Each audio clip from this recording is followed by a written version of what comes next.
suis Isabelle Cantat, je suis professeure à l'Université de Rennes et je développe ma recherche au sein du département matières molles de l'Institut de physique de Rennes, sous les tutelles du CNRS et de l'université.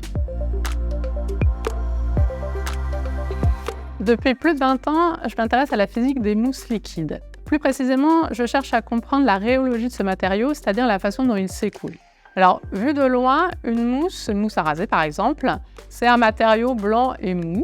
Mais vu de près, c'est un assemblage de films de savon. Avec mon équipe, on a choisi de travailler avec une mousse modèle qui est constituée uniquement de quelques films de savon. Parce qu'à cette échelle, on a trouvé des astuces pour mesurer les déplacements de liquide, ce qui n'aurait pas été possible dans un échantillon de mousse plus grand. Une question à laquelle on a contribué à apporter une réponse, c'est la suivante. À quelle vitesse et dans quel sens se déplace le liquide qui est dans la mousse quand on impose une déformation à cette mousse? Et ça, c'est la voie pour essayer de comprendre quelle est la texture de ce matériau.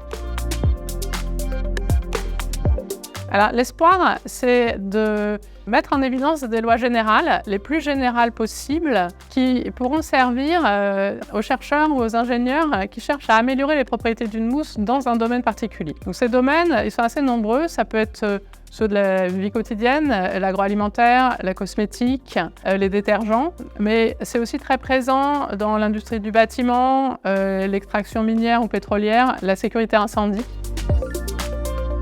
Obtenir des résultats, ça implique quelques collègues chercheurs, des étudiants, des doctorants, post-doctorants, un support technique avec des techniciens, des ingénieurs, un support administratif et de gestion aussi.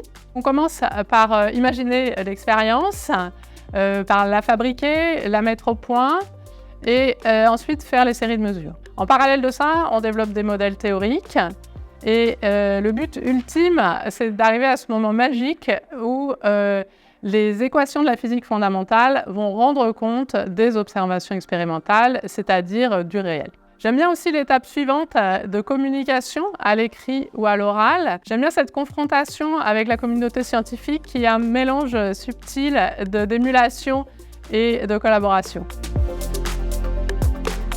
Une des difficultés que je ressens, c'est de continuer à croire sur des temps très longs à la pertinence des questions auxquelles on cherche des réponses. Alors heureusement, le fait de savoir qu'on participe à une construction collective, ça aide à donner du sens à des réalisations qui semblent souvent dérisoires à l'échelle individuelle. Alors évidemment, avoir une médaille d'argent au CNRS, ça aide aussi à garder la foi et à continuer à travailler avec tout l'enthousiasme qui est fondamental en recherche.